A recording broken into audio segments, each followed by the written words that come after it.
time to consult and consult the two levels of government, CSAs, governors, independent office holders, so that we build consensus during breakfast, which will be proceeding from 6 a.m. to 8 a.m. And then we start the formal meeting at 8. That is one decision we've made. The other decision we've made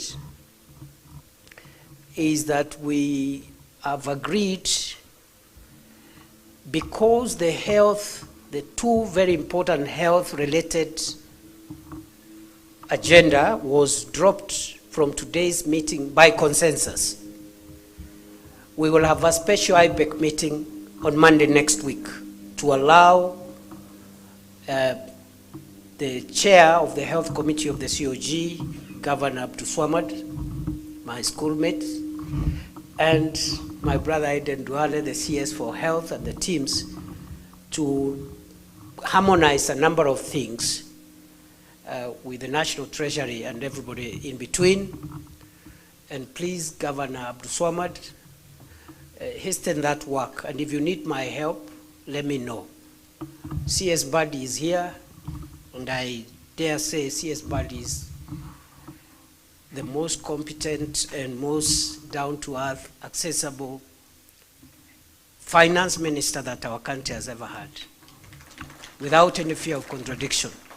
So there should be no issues. We are going to resolve these issues in the middle of this week and have a special IBEC to deal with those health issues next week on Monday. We start at 8, but my office will be open from 6 a.m. for the leadership of the two levels of government to come and harmonize anything that needs to be harmonized before 8 a.m. so that the meeting, the proper meeting like this one, becomes as formal and as brief as possible. Because as I've always repeated here, this is a very high level meeting. Meetings of this nature are not supposed to take forever, are not for arguments and all the things that happen at technical levels.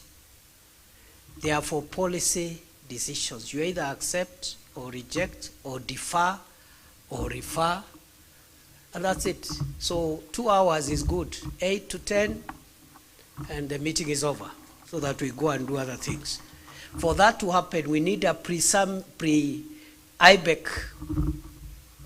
conversations. And I've said I am also available in between IBEC meetings to provide any support that you require at the two levels of government to harmonize positions. And if it is something beyond me, the President is also available to intervene administratively so that we make decisions at this level as quick as possible. Because again, a lot of our other colleagues at various levels, technical level, at sector level, they do a lot of work. So I just wanted to clarify why IBEC should not take forever going forward, but we'll be starting at 8. The other thing I want to mention quickly is that we have agreed to drop the 2 items on health, so that we can handle them next week on Monday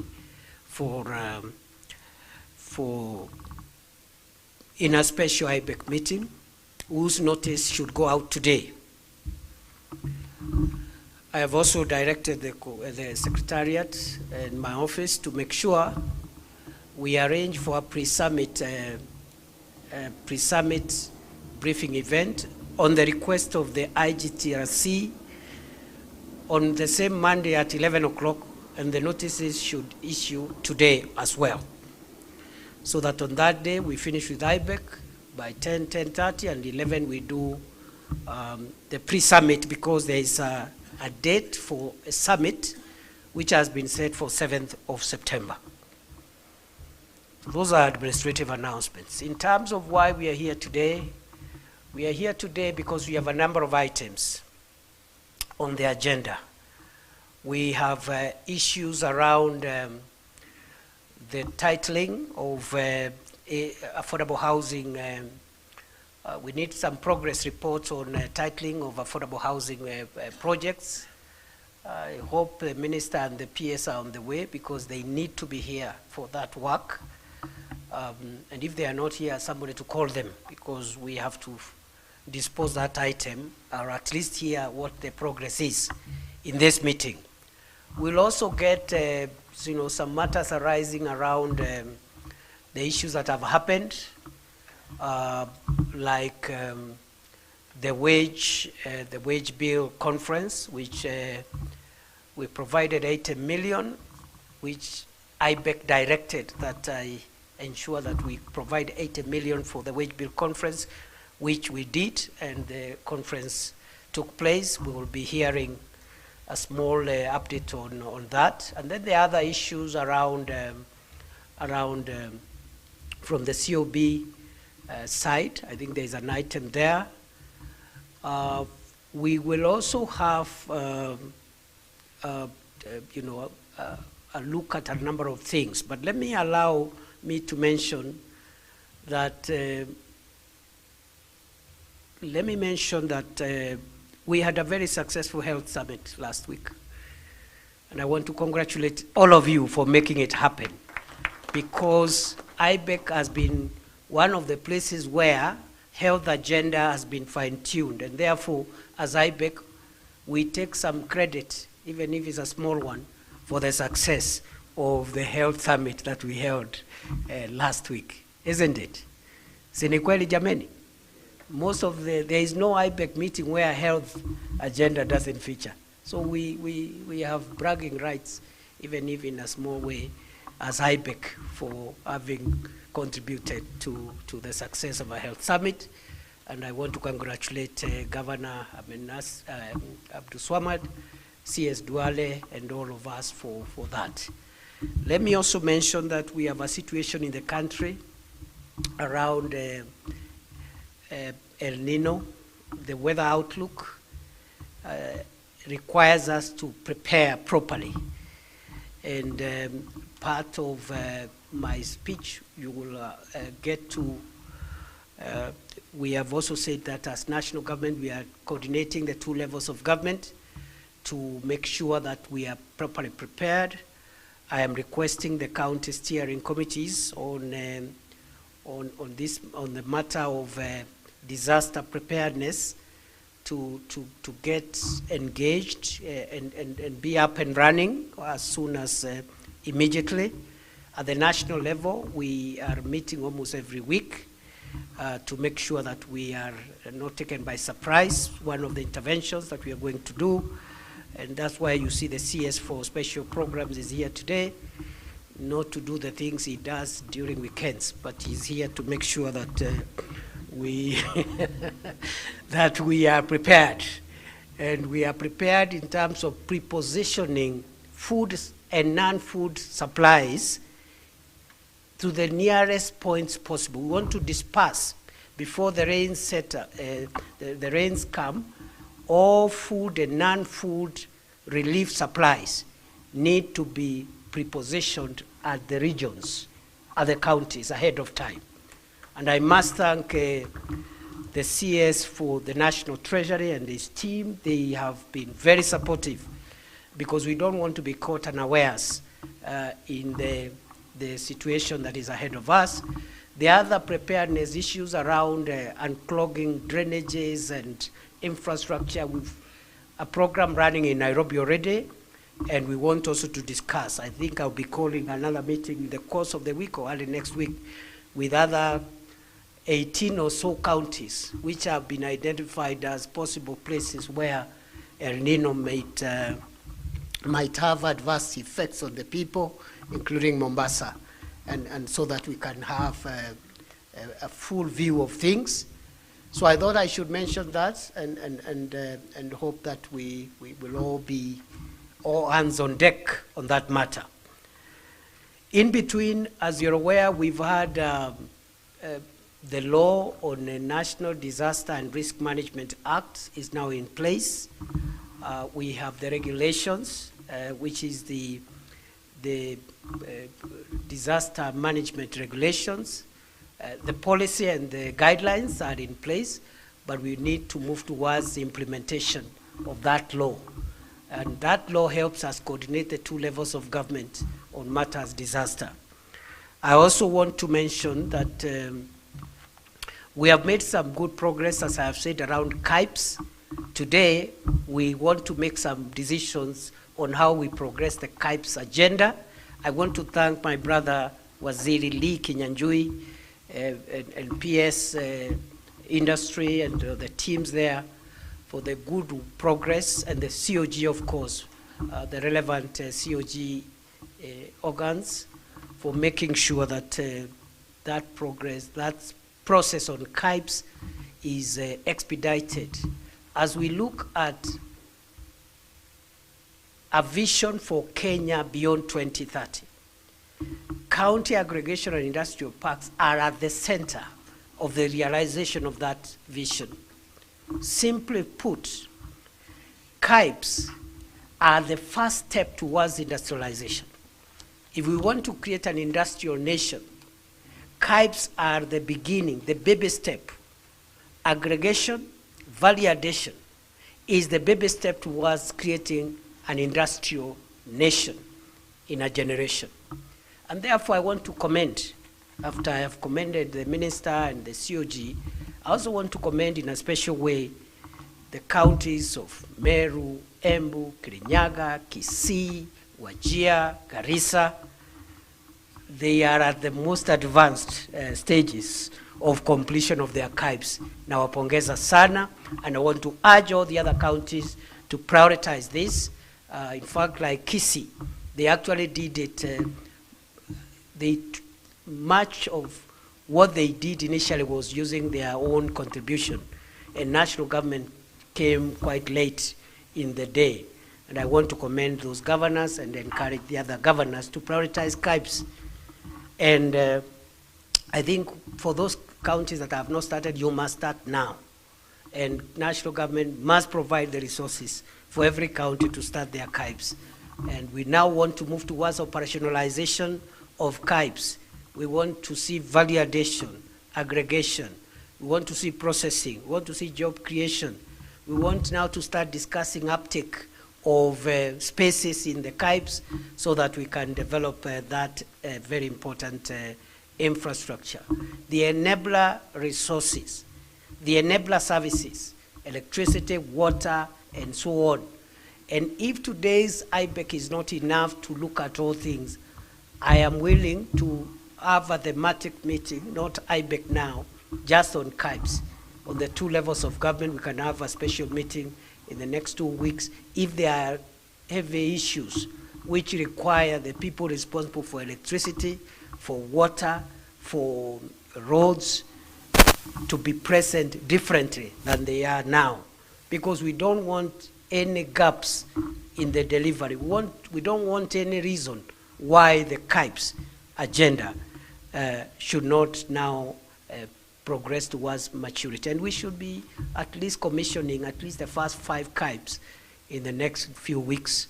I'm told the equipment is on the way. We'll get the details from the minister there and the team, but I think we have quite a serious agenda there. So, ladies and gentlemen, colleagues, let me not take a lot of time. Let me just say that this IBEC should help us progress. Some of the things we discussed and approved and agreed on in the 29th ordinary session of IBEC have been implemented, and that's how you realize that this institution is important. A decision is made, it is implemented, and then we continue with the agenda as we proceed. So other than that, I think the others will be pushed through ordinary consultations within the two levels of government. The issue of El Nino preparedness and relief because of the food situation. We have a depressed harvest from the bread basket of the country's cereal producing areas. We have a depressed harvest, and therefore we have taken measures to cushion the country from hunger and from famine. and the Ministry of Agriculture is engaged, and the National Treasury has been very supportive. We need to put everything in place to make sure that our country does not struggle, because modern countries have a way of being resilient against the shocks that come either by weather or by other things, including the war in Iran. So the outlook, in my view, looks great. We are okay. I now want, before we start the meeting, to ask my brother, the chair of the COG, to make a few remarks, and then we can proceed. Thank you very much. Asanteni sana.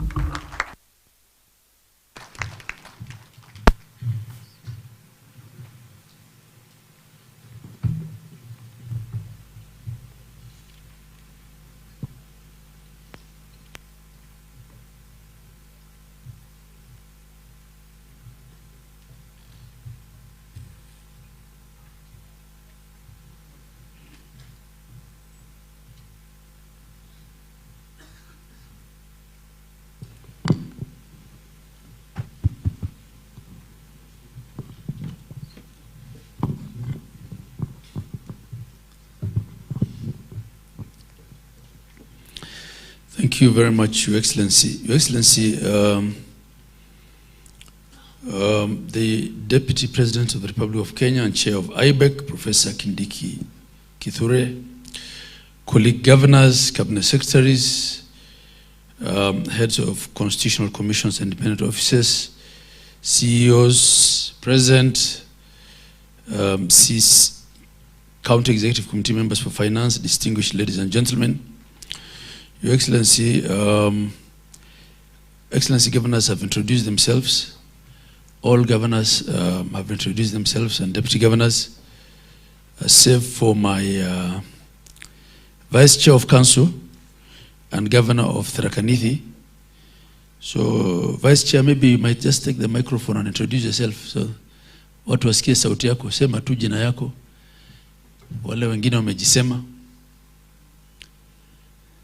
Excellency, I'm already introduced, but my name is Mudhomi Njuki, Governor of Tharaka Nithi and Vice Chair of Council of Governors. Thank you. Thank you very much. Your Excellency, taking cue from you, I also opt not to read my speech. I'll give it out for the record, but I'll just speak to a few of the things as we had already discussed. Your Excellency, I appreciate that IBEC remains a critical platform for consultation, coordination, cooperation between the two levels of government, and I appreciate your continued stewardship as chair of IBEC. On matters health, as we agreed, we will pack them until the CS and his team are back in town for Monday next week. And just 3 issues: UHC matters, the nurses strike, and for the nurses strike, Governor Abdul Samad and his team will continue engaging. Hopefully by that time we'll have gotten a deal. And the issues around share premiums. So those can wait until the CS is back. The other issues that I want to probably just agree with you, Your Excellency, in this fiscal year transition from one year to the other, there are certain challenges around the process issues with respect to IFMIS preloading, with respect to EG-Pay, with respect to the integration between IFMIS and the KRS systems, E-teams. And I know a number of governors have raised concerns about this. I want to tell the governors that we've had discussions under the IBEC consultation framework, and we have agreed that on Thursday morning at 7:15 a.m. Thursday is Katiba Day, I think. But before the Katiba Day engagements at 7:15 a.m., we'll meet with CS Treasury and his technical team at Treasury, who are pushing these changes, and we'll share our concerns and hopefully get solutions. So, CEO of COG, please, if you can get a one-pager, if we can get a one-pager to CS today on what those issues are, so that on Thursday at the latest, we can have a closure on those issues. Your Excellency, this is a very, very critical year because it's, the final year for a lot of governors here, and it's also an election year. So, CS Mbadi has done very well. I agree with you. He has done extremely well because as of today, he has disbursed July and August. It has never happened.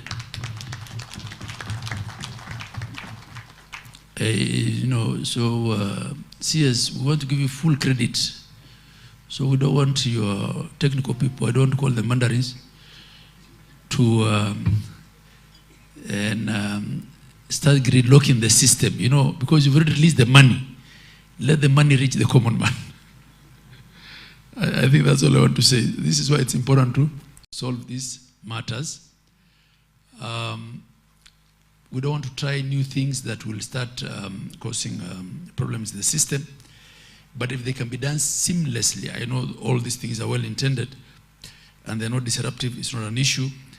It will be sad that end of Q1, counties will not have spent money, yet the money was available. Usually the excuse is there is no money to spend.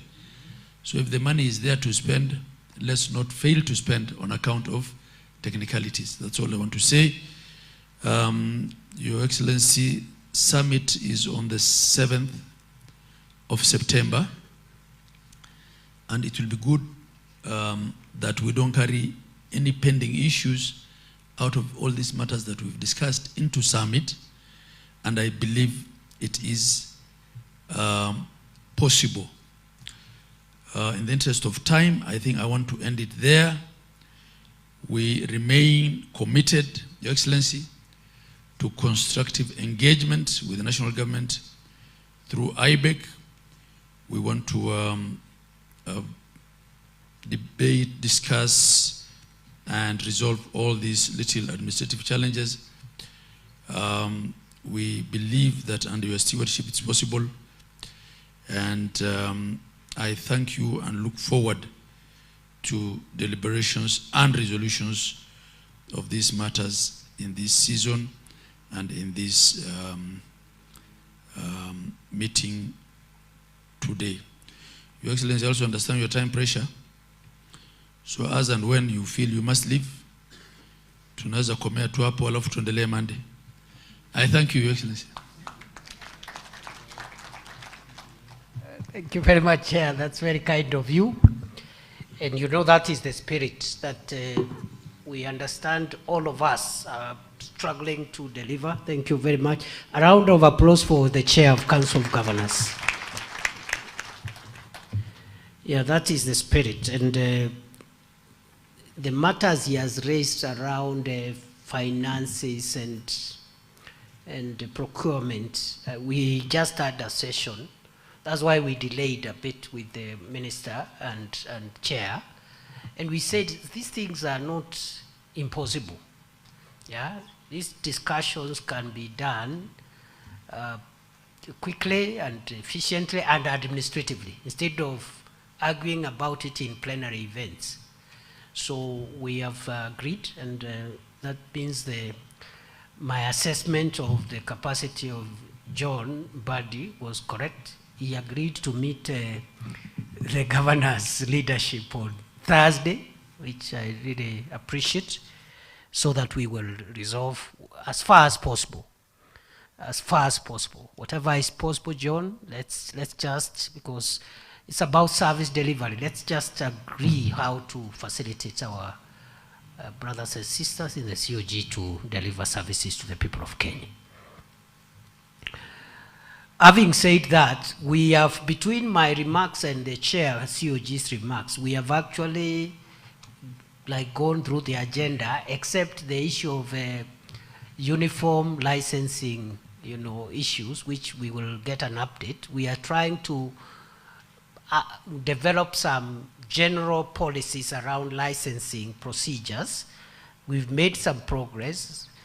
The law is in place.